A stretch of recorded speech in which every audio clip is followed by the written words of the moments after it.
Okay, good morning mga kapatid. Today is Independence Day.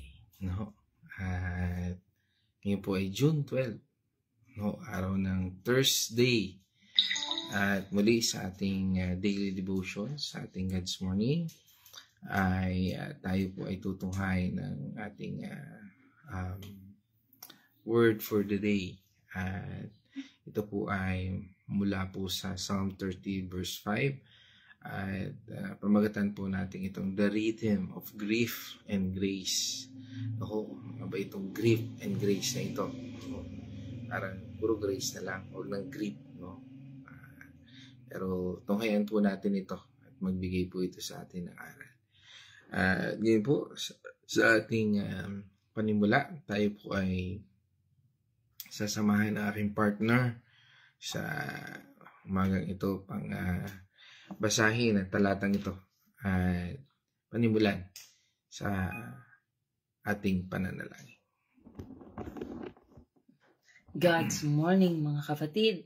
Sabi nga po sa Psalm 135, Sabik akong naghihintay, O Yahweh, sa iyong tugon pagkat ako'y may tiwala sa pangako mong pagtugon. Tayo po ay manalangin. Psalm 30 verse 5. Psalm 30 verse 5. Psalm 30. 130. 130, sorry po. Mali.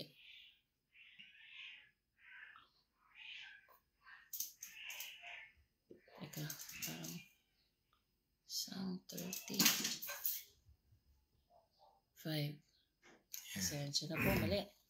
Okay, ito na po. Ang verse po natin ay Psalm 30 verse 5. Ang kanyang galit, ito'y panandalian, ngunit panghabang buhay ang kanyang kabutihan. Sa buong magdamag, luha may pumatak, pagsapit sa umaga, kapalit ay galak. Magandang umaga po muli, tayo po ay manalangin. Panginoon naming Ama, maraming salamat po sa panibagong araw na pinagkaloob mo sa amin. Maraming salamat po sa pag-iingat na ibibigay mo sa bawat isa sa amin. Ganun din sa kalakasan ng katawan na ibibigay mo sa bawat isa sa amin. At sa aming mga gagawin ngayong araw na ito, Panginoon, samahan mo po ang bawat isa upang nang sa ganoon ang aming mga araw na ito ay maging productive, Panginoon, nang naayon sa iyong layon. Ganun din po, Panginoon, samahan mo kami ngayong oras na ito sa aming pag-aaral ng iyong mga salita. Panginoon, i-reveal mo sa amin ang gusto mong iparating sa bawat isa sa amin. Nawa, Panginoon, patuloy mo kaming gamitin sa iyong mga layon dito sa lupang ito, Panginoon. Nang sa ganoon, ang iyong mga salita ang lumaganap at matutunan ng bawat isa. Nang sa ganoon, ang bawat isa ay maligtas at makasama ka, Panginoon. Maraming salamat po. At sa lahat po ng mga may sakit, Panginoon, tinataas po namin sila sa inyo. Bigyan niyo po sila ng kalakasan ng katawan, Panginoon. I-restore mo po sana i-restore mo po ang mga katawan ito na nanghihina, Panginoon, na lumalaban sa gawa ng kaaway. Alam po namin na ikaw po magpapalakas sa bawat isa, lalo na po kay Kuya Chris at kay Nay Tinay, Panginoon. Maraming salamat po na ngayon ay nasa ospital at lumalaban para maging maayos ang kanilang kalusugan. Maraming salamat po, Panginoon. Ang lahat po ng ito ay aming tinataas sa inyong pangalan, sa pangalan ng iyong anak na si Jesus. Amen. Praise God. At sa ating talata, sabi nga ay may pagdurusa man, ay tayo ay panandalian lamang. For his anger is but for a moment, but his favor is for lifeline. Weeping may endure for a night, but a shout of joy comes in the morning. Ito yung nagpapatunay sa atin na bilang mananampalataya tayo ay dumaranas ng mga bagay na ito. no? At ang awit 30, no? Psalm 30 na ating binasa kanina ay isang awit ng pasasalamat at pagsamba na ito po ay isinulat ni Haring David matapos na siya ay maligtas mula sa isang malubhang karamdaman, no? At sa talatang ating pag-aaralan ngayon mula doon sa verse 5 ay nabasa po natin at nakita ang isang matinding contrast, no, ng panandaliang galit ng Diyos at ng kanyang walang hanggang kabutihan. At sa ating pag-aaral na ito ay tunghayan po natin ang karanasan ni Haring David po, at na ito ay nagbibigay sa atin ng liwanag sa ating pakikibaka, no, sa hamon ng ating kinaharap, no, at kung paano tayo makakahanap ng pag-asa sa gitna ng mga pagsubok, no. Ang talata ay nagsasalamin sa dalawang magkasalungat pero magkaugnay na katangian ng ating Panginoon Diyos. Ano, ang una po ay nabanggit doon ang kanyang banal na katarungan. No? Ito ho yung galit. No? Sabi nga, magalit tayo sa masama pero mag-asala. At ito yung katangian ng Diyos ng katarungan at galit. No? Sabi nga ay bagamat tayo ay nagkakasala, bagamat tayo ay nagkakamali, no? Ang Diyos natin ay nagiging makatarungan, no? At yung galit na kumisan, sabi nga, ay yung mga pagsubok, circumstances na nararanasan natin ay wala sa kalingkingan ng pagliligtas niya sa atin, no?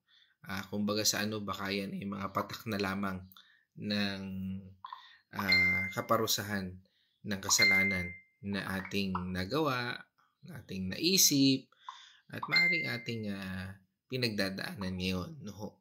At ang isang katangian dyan ng Panginoon ang walang hanggang pag-ibig o yung kabutihan. At yan ang nagpapakita sa atin na kung tayo ay kung minsan dumaranas sa mga pagsubok, mga sirkumstansya, sakit, no, ay nagpapakita po na sabi nga dumarating, no, sa isang kanta, no. May kanta diyan na sabi nga doon isang kanta, naalalaman ko, no, na sabi nga ang dumarating daw ang gabi, subalit dumarating din ang umaga. Hindi ko lang kasi nung matandaan yung lyrics no, napakaganda nun. Labis na galak, pamagat nun. Kinanta po yun ng Frontline Band, no. At mai-check niyo po yan sa YouTube, no. Napakaganda nung medyo malalim lang yung Tagalog doon. Subalit napakagandang masasabi nating ilustrasyon sa topic din natin ngayon, no, na nagpapakita ng katatagan sa gitna ng mga pagsubok na ating kinaharap ngayon, mga circumstances na hindi natin maintindihan, no? At nagpapakita na ang Diyos ay mabuti. Hindi po ibig sabihin ang Diyos ay babago-bago, kundi ang kanyang pagkilos ay may layunin at ayon sa kanyang plano para sa atin. Kaya nga, in every circumstances, situation, ay lagi nating isipin, ano kayang plano ng Diyos? Lord, anong plano mo? Turuan mo ko na maging malakas, maging matatag, at maging, sabi nga ay, magkaroon ng kalakasan. No? Yan ang ating laging isipin.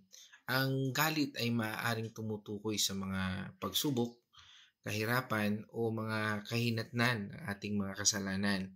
Ito ay panandalian lamang. Sabi nga, isang disiplina o paglilinis upang ibalik tayo sa tamang landas at palakasin ang ating pananampalataya. At doon sa sinasabing kabutihan ay naman ay sabi nga ay ang walang hanggang pagmamahal ng ating Panginoon Diyos at awa. na laging sabi nga ay nananatili anuman ang ating mga pagkukulang, no? Kaya nga napakahalaga po na lagi nating iniisip ito. Ang paggamit ng imahe o ng sabi nga o doon sa paggamit ng talatang ito o yung imahe ng sabi nga niya doon, magdamag na luha, no? Magdamag na luha. Talagang para siguro kung tayo ay magdamag na iiyak ay siguro pugtong-pugtong ang mata, at ito yung labis na paghihirap o labis na kalungkutan, no? At sabi nga ay may isa pa ring imahen na sabi nga ay umaga na galak, no? Ito po ay nandoon ang galak pagkatapos ng pagdurusa, no?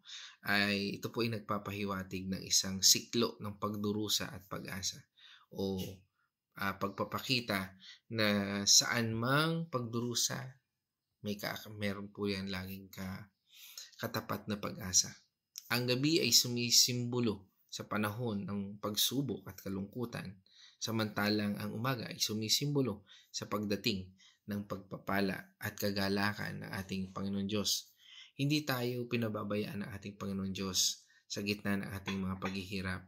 Ang kanyang tulong at pag-ibig ay laging nandyan. Lagi po natin tatandaan yan. Nag-iintay lamang ng tamang panahon upang ipakita ang kapangyarihan ng ating Panginoon Diyos. Kapangyarihan sa pagbabago. The changes. Kaya nga, renewing our mind. No?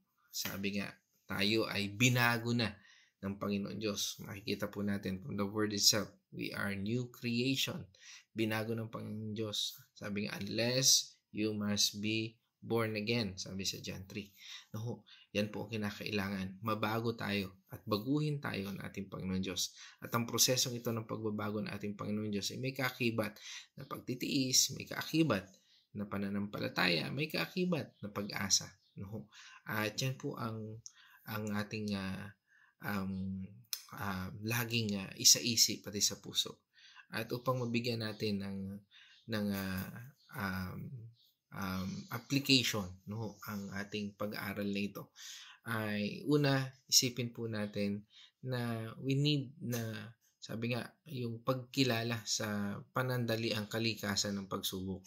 Lagi po nating isipin o yung sinasabi nating temporary nature of trials. Sabi nga dumadaan lang yan, huwag nating tambayan, no.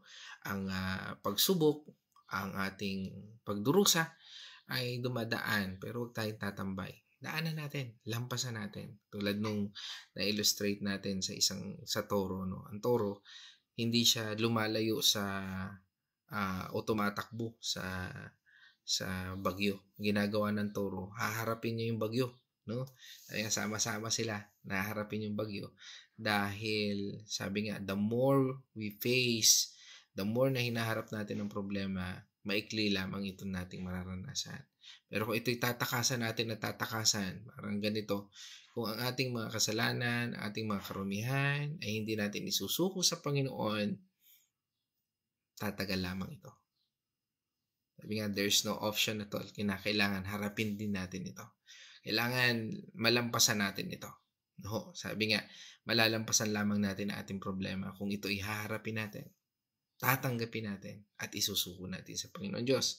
At ito po yung sinasabi nga na temporary nature of trials. Ang pagsubok ay bahagi ng buhay ng bawat mananampalataya o bawat sinumang tao. Ngunit hindi ito permanente. Ang panandaliang galit ng Diyos ay hindi literal na galit, no? Kundi tumutukoy sa mga panahon ng paghihirap na may layunin. Sabi nga sa atin ng 2 Corinthians 4 verse 17. Ang bahagya at panandali ang kapighatiang dinaranas namin ngayon ay magbubunga ng kagalakang walang hanggan at walang katulad. Yan, inireveal din po yan kay Apostol Pablo na anuman ang ating dinadanas, pansamantala lang yan. Pinapakita dito na ang ating pagdurusa ay pansamantala lamang at humahantong sa isang mas malaking gantimpala. Ang lahat ng pagdurusa, lahat ng paghihirap na yan ay merong kaakibat. Merong sabi nga ay merong nag-iintay Sabi nga, maghintay ka lang. It's a process from us. At maintindihan natin, bakit kaya ako pinadanas ng Panginoon? Bakit kaya pinadating ako ng Panginoon? Bakit kaya pinaranas ito sa akin ng Panginoon? Ano kaya ang kaugnayan nito? What is the relevant ng aral na ito sa aking buhay? No? Ito sabi rin niya doon sa Romans 8, no? Verse 18, no? Para sa akin, ang pagtitiis natin sa kasalukuyan ay hindi maihahambing sa kaluwalhatiang maihahayag sa atin balang araw. Sabi nga, ay labis, no? Labis na galak. Sabi nga, pag nahayag to, kaya pala, parang siguro isang magandang analogy natin dyan, yung estudyante, no? Tayo ay pinag-aral ng ating magulang, nahirapan tayong sumulat, nahirapan tayong bumasa, nahirapan tayo sa mga syllabus, ano man yung mga pinag-aaralan natin. Pero pagdating ng panahon, makikita natin na kung hindi pala ako nag-aral, kung hindi ko pala ginawa ang mga bagay na ito, hindi ko matutunan. No? Para pag-aaral ng salita ng Panginoon Diyos, na kung hindi natin haharapin at hindi natin titingnan at sasalamin ang salita ng Panginoon Diyos, hindi natin maunawaan na ang mga pagsubok na ito at na ang mga dinaranas natin ngayon, sakit, ay malalampasan natin, no? Mapagtatagumpayan natin. Sabi nga rin sa atin ng James 1 verse 2 hanggang 4. Mga kapatid, magalak kayo kapag kayo'y dumaranas ng iba't ibang uri ng pagsubok. 3. Dapat ninyong malaman na napatatatag ang ating pananampalataya sa pamamagitan ng mga pagsubok. 4. At dapat kayong magpakatatag hanggang wakas upang kayo'y maging ganap at walang pagkukulang. Amen. Sabi nga, ito'y napatatatag, no? Kaya nga sa buhay natin, sabi nga, minsan ito ay idinadarang sa apoy. Tinitingnan kung talagang lantay na ginto, no, ang ating pananampalataya. Tinitingnan kung totoo ba talaga ang pananampalataya natin, no? Hanggang saan tayo, hanggang sa at kung paano inaalis. Alam niyo, isang bagay na kagandahan ng pagsubok, nakikita yung tunay nating ugali. Parang sa kaibigan, no? Makikita mo yung tunay na ugali niya kapag nandun na tayo sa panahon na walang-wala tayo, no? Makikita natin ang ugali ng ating mga kaibigan kung sa panahon na nandun tayo sa mga pighati at pagdurusa, no? Nakikita natin kung sino ang mga nananatiling kasama natin, kung sino ang mga nananatiling nakikiramay sa ating mga pagdurusa, no? At katulad din ito ng ating pinag-aaralan ngayon. Ang pagsubok ay itinuturing na pagkakataon para sa paglago at pagiging ganap. At sabi nga doon sa ikalawa nating application sa ating aral na ito. Ikalawa, faith in God's everlasting goodness. Ibig sabihin po, patuloy po tayong ng pananampalataya sa walang hanggang kabutihan ng ating Panginoon Diyos. Lagi nating isipin ang mga kabutihan ng Diyos na kahit nasa gitna tayo ng pigati, pagdurusa, hindi pa rin siya nagkukulang na bigyan tayo ng mga pangangailangan natin. Kahit nasa proseso tayo ng pagbabago ng Diyos, patuloy pa rin niya tayong inuunawa, patuloy niya tayong binibigyan ng lakas.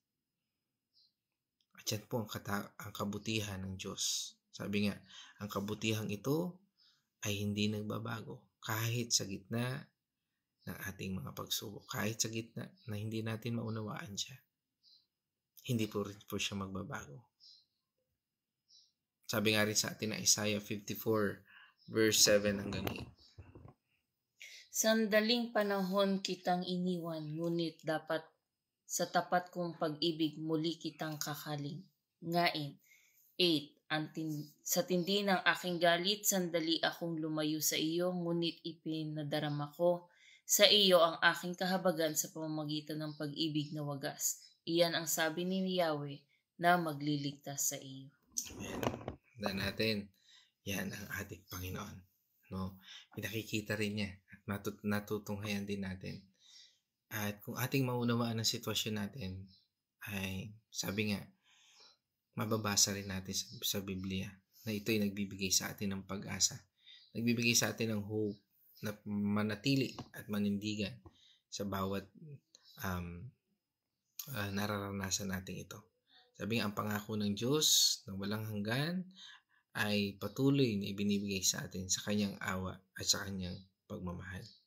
Sabi nga rin sa atin ng Lamentations 3 verse 22 to 23, no, o yung panaghoy, no. Ang sabi po doon, panaghoy 22 to 23. Pag-ibig mo, Yahweh, ay hindi nagmamaliw. Kahabagan mo'y walang kapantay. 23. Ito'y laging sariwa bawat umaga. Katapatan mo'y napakadakila. Amen. Sabi nga, sariwa ito sa bagong umaga. No? Di ba pagka umaga tayo ay tuwan-tuwa. Kami po ay dahil sa lamig ng panahon, no? Kami doon natutulog sa taas.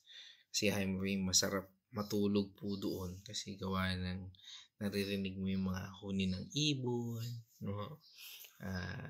Yung breeze ng lamig, no? Ay ito nagpapakita sa simbolo na kung paano ang Diyos ay nagbibigay ng isang fresh morning, no? Na sa atin ay nagbibigay ng pagpapahayag ng katulad nito na ating pinag-aaralan.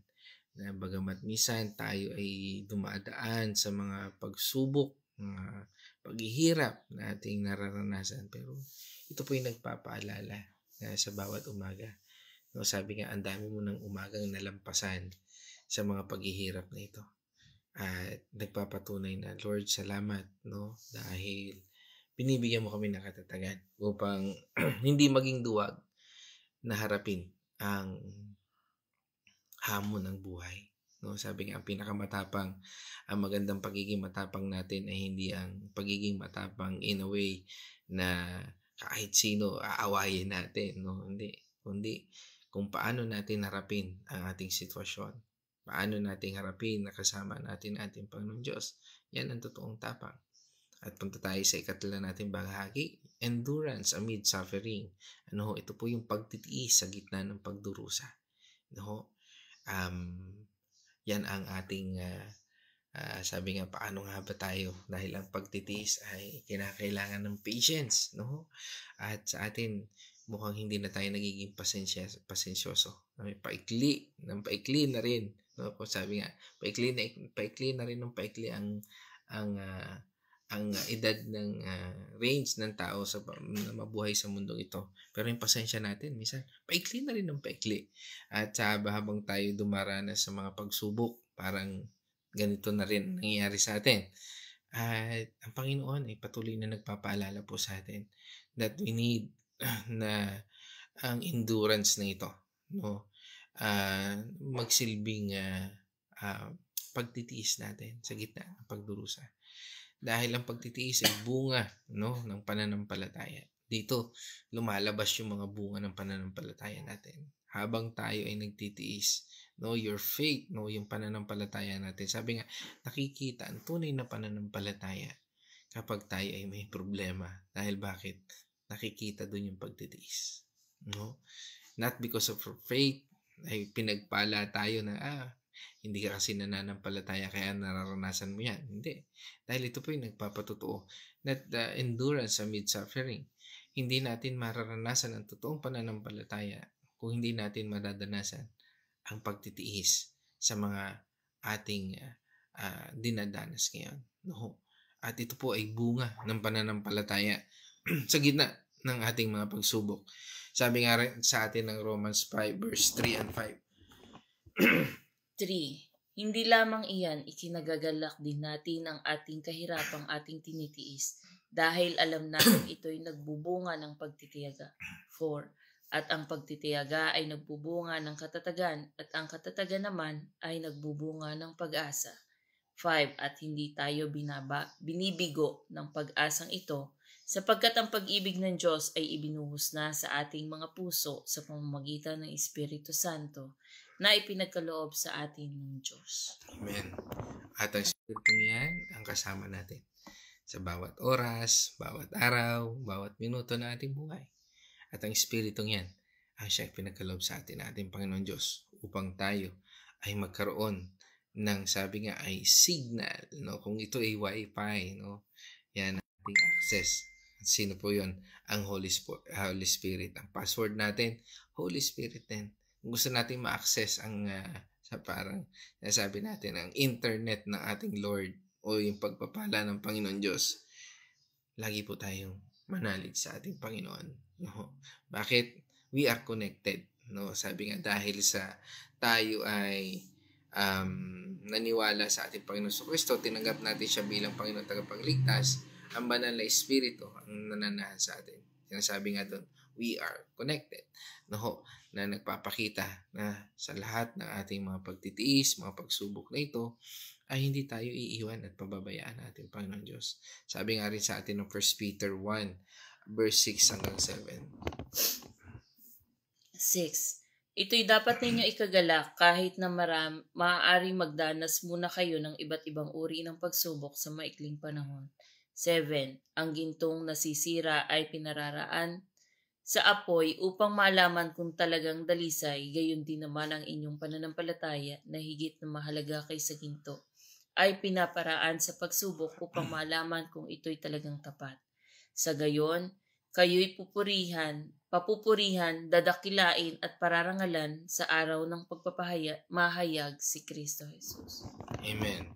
Nga, kung dumadaan ka sa mga pagsubok ngayon o circumstances, maggalak tayo. Bakit?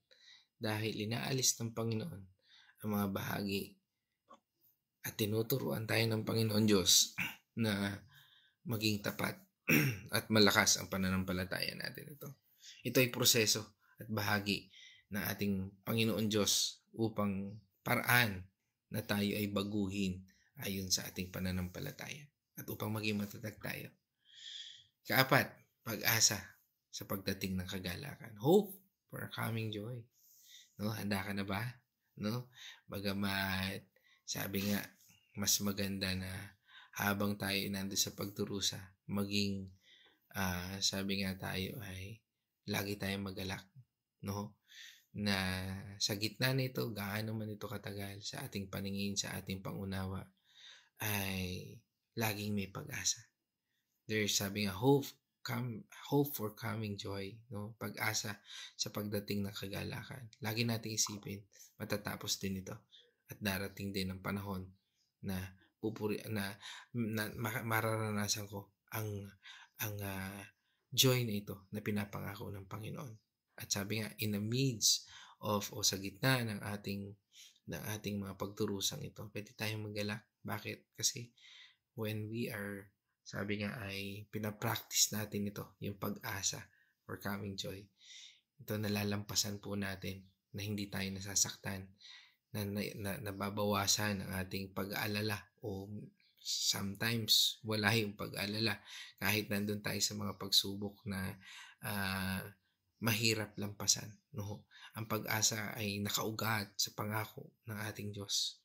Lagi po nating tatandaan na ang kagalakan at pagpapala ay nag-iintay sa bawat isa sa atin. Sabi nga sa atin ng Romans 12 verse 12. Magalak kayo dahil sa inyong pag-asa, magtiyaga kayo sa inyong kapaghatian at palaging manalangin. Amen. Magalak, magtiis, at palaging manalangin. Yan ang sinasabi sa atin. Ito'y panawagan sa ating lahat na magkaroon tayo ng pag-asa sa kabila ng mga pagsubok. Lagi nating panghawakan at panindigan, no, ang pangako ng ating Panginoon Diyos. At sabi rin sa atin sa 1 Thessalonians 5:16-18. Magalak kayo lagi.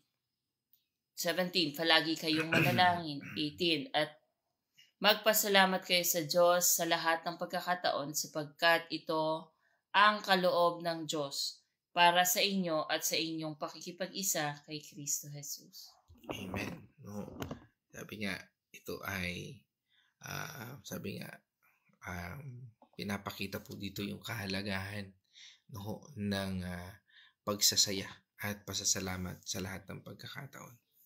Sabi nga minsan, sabi nga, ulam natin ay, ano ba yung pinaka masarap na ulam? Tuyo. Tuyo, no? Sabi nga, no? Steak. Yan, ang steak na masarap, no? Ako, paborito ko yan, no? Nagagalak tayo dahil sa mga bagay na sabi nga ay ano pa man ang ating sabi nga ay kinaharap. Let us rejoice, no? Marami ho ang nananabik sa tuyo, no? At marami rin po ang ilan na hindi na makakain ng tuyo. Di ba? Dahil sa bawal na, no? Ito po ay nagpapakita po sa atin ng sabi nga ay sa lahat ng sitwasyon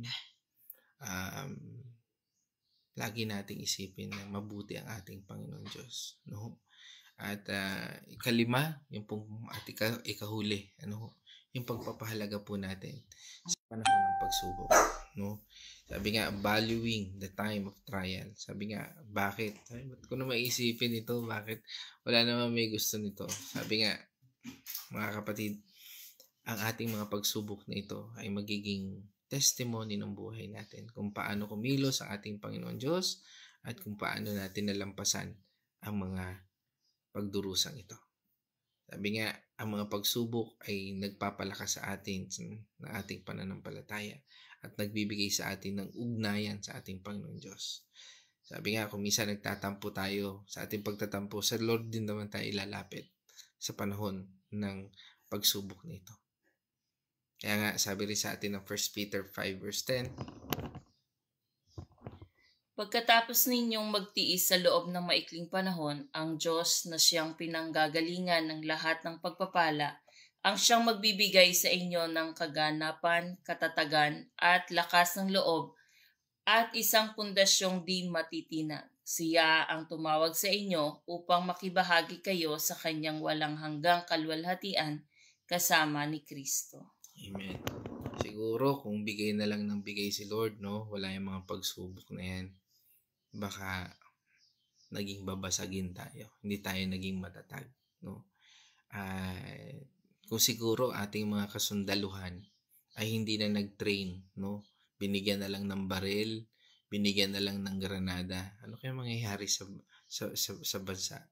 Siguro marami ngayon ang trigger happy o marami ang naaksidente dahil wala ng disiplina, no? Dahil wala na yung walang enough training, no? Kaya nga makikita natin sa ating gobyerno ngayon dahil sa kakulangan ng experience, kakulangan ng pag-ibig sa mundong ito, ang iniibig na ay ang pera, nakikita natin ang labis na pagdurusa ng mga tao. Labis na paghihirap, lalo na sa bansang Pilipinas. Makikita natin, no, the integrity, parang nawala na. Ang hustisya, parang masasabi nga natin, parang tama yung kanta ni Bamboo, na ang hustisya ay para lang sa mga senador, mga politiko, mga, sabi nga hindi na ito para sa mahirap.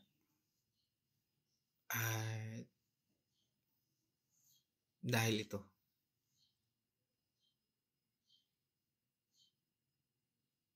sa ating kapusukan. Pero ganun pa man, mga kapatid, lagi nating isipin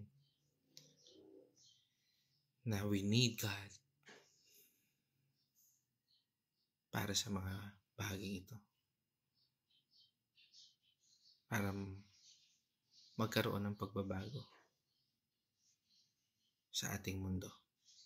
Sabi nga, kahit nagnakaw na, no, hindi pa ma-impeach. Kahit may ebidensya, hindi pa rin ma-impeach. May pumipigil pa rin. Dahil sa pera. Kakalungkot, no? Parang yung isang tao o mahirap nagnakaw ng isang pirasong pandesal, kulong agad. Huli agad. May kasama pang bugbog. Pero ang mga taong ito, na bilyon ang mga ninakaw. Parang minsan ang sakit. At lagi natin tandaan, there is morning. Darating ang umaga. There is justice. Kung hindi man sila nahatulan sa mundong ito.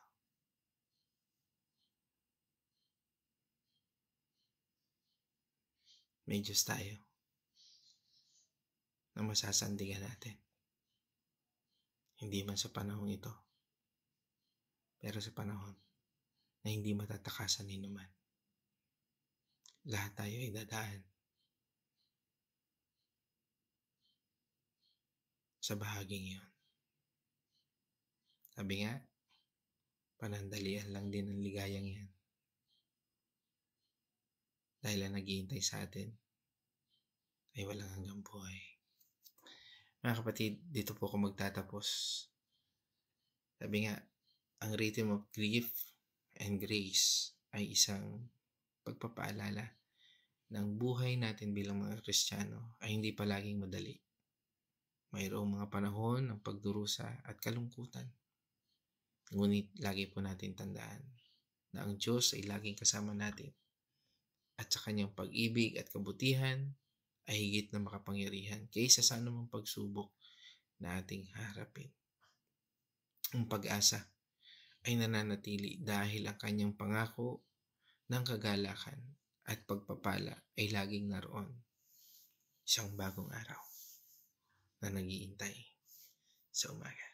Purihin natin Panginoon Diyos at sa bahaging ito, nais ko namang ibigay ang nalalabing oras sa aking partner. God's morning mga kapatid. Dito po sa ating napag-aralan ay sa panandalian lang daw ang ating paghihirap.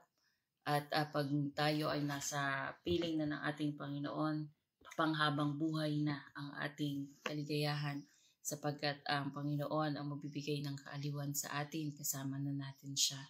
Pero napakahirap po na gawin ang mga pagsubok, lalo na kapag tayo ay nasa sitwasyon na talagang sinusubok ang ating katatagan. Manatili lang po tayo sa presensya ng ating Panginoon. Ito po ay may illustration natin sa pagpapalaki ng magulang sa kanyang anak, lalo na mga teenager, mga nasa teenager pa tayo, noong tayo ay nasa gusto natin mga masasaya, minsan ayaw natin mag-aral, mas naimpluwensyahan tayo ng mga barkada natin na masasaya. So gusto natin puro kagalakan lang, ang kasiyahan lang ang ating mararamdaman. Yung mga paghihirap natin sa ating pag-aaral, ayaw natin. Pero ang ating mga magulang laging tayong pinapaalalahanan na kailangan mo mag-aral kasi para sa kinabukasan mo. Ang binibigay sa atin ng ating mga magulang ay yung future. Paano ang magiging future mo kung hindi mo to gagawin? Pero sa ating paningin, tayo ay nagsasaya pa. Tayo ay nag-i-enjoy sa lahat ng ating mga nararanasan nung tayo teenager pa. Yung mga ginagawa natin na ikinalulugod ng ating mga katawang lupa, nasasayahan tayo sa mga bagay na ginagawa natin nung tayo teenager. Pero yung mga ginagawa payo sa atin ng ating mga magulang, akala natin kontrabida sila sa buhay natin kasi itinutuwid nila tayo. So parang ganun din po tayo sa ating Panginoon kung tayo ay nasa katawang lupa, yung nasa sa kasalanan pa na ginagawa natin, tayo nag-i-enjoy. Hindi natin alintana kung ano ang mangyayari sa atin bukas. Ang ginagawa natin ay kung ano yung nakakapagpasaya sa ating katawan, nakakapagpasaya sa atin sa oras na ito, sa araw na ito. Hindi natin alintana kung ano ang magiging kinabukasan natin kung pagpapatuloy natin ang kasalanan na yun. At tayo po ay itinutuwid ng ating Panginoon. Binibigyan niya tayo ng tamang direksyon kung saan tayo tatahak, kung ano ang tatahakin natin, ano ang maganda sa atin, sa future. Gustong-gusto tayong makasama ng ating Panginoon. Tayo po ay kanyang mahal na mahal, tayo ay napaka-precious sa ating Panginoon para ibigay niya ang kanyang kaisa-isang anak upang tayo ay makapiling niya, makasama natin ang ating Panginoon. Tayo lang po ang matigas ang ulo talaga. Tayo lang ang gusto ay panandalian, gusto ay kaligayahan lang, hindi ayaw natin ng paghihirap. Sino po ba may gusto ng paghihirap? Pero sa paghihirap na ito, sabi nga nung ating mga napag-aralan, doon tayo natututo, doon tayo nahuhubog, doon tayo hinuhubog ng ating Panginoon, kagaya ng mga nabasa natin na ginto. Bago po maging magandang, ang ginto po, bago maging maganda ang ating alahas, ito po muna ay idinadarang sa apoy, hinuhulma para maging maganda. So, ganun din po ang ginagawa ng ating Panginoon, tinatanggal yung mga hindi maganda sa atin at ang itinitira ay yung maganda lang. At kalugod-lugod sa paningin ng ating kapwa at paningin ng ating Panginoon. Ito po ay mapagtatagumpayan natin kung tayo ay mananahan sa presensya ng ating Panginoon, na tayo ay hindi aalis sa kanyang piling, na tayo ay kanyang dadakilain kung tayo ay lalapit sa ating Panginoon. Palagi po tayong manalangin, palagi tayong humingi ng kapatawaran sa ating mga kasalanan, at palagi rin po tayong magtiwala sa ating Panginoon na meron siyang gagawin na maganda para sa atin at hindi ikasasama ng bawat isa sa atin. So magandang umaga po muli. Tayo po ay manahan palagi sa presensya ng ating Panginoon. I-involve natin siya sa ating mga buhay, sa ating mga pinagdadaanan at sa lahat ng ating mga gagawin ngayong araw. Maraming salamat po. Mag-ingat po tayong lahat. Amen. Praise God. At ngayon naman tayo ay dadako sa ating mga partners online. No? Mga kapatid natin, tayo po ay pinangunahan ng ni Pastora Fe. No? At batiin na natin agad ang kanyang buong angkan, Andal at Tilyaga. At ang Kuya Chris, no? Kuya, pagaling ka. No? Yan, good morning. At syempre sinamahan din tayo ni Winnie at batiin na natin ang buong angkan ng Ate Winnie, ang Patuwal Dalangin Family, buong angkan. Yan, this morning sa ating lahat. At yan ba, kasama natin si Architect Arnel, ang aking partner. Isang kagalakan, no? Na makasama. Mapagpalang Webes po sa ating lahat. No? Isang kagalakan, maagang nagising o hindi pa natutulog. Yan. At batiin na natin ang buong angkan ng Capadosa family. Yan. At ganoon din ang Kuya George Pios mula sa Bacolod. At batiin din natin ang Kuya George Pios at ang kanyang buong angkan. Ganon din si Nay Edna Arosena, no?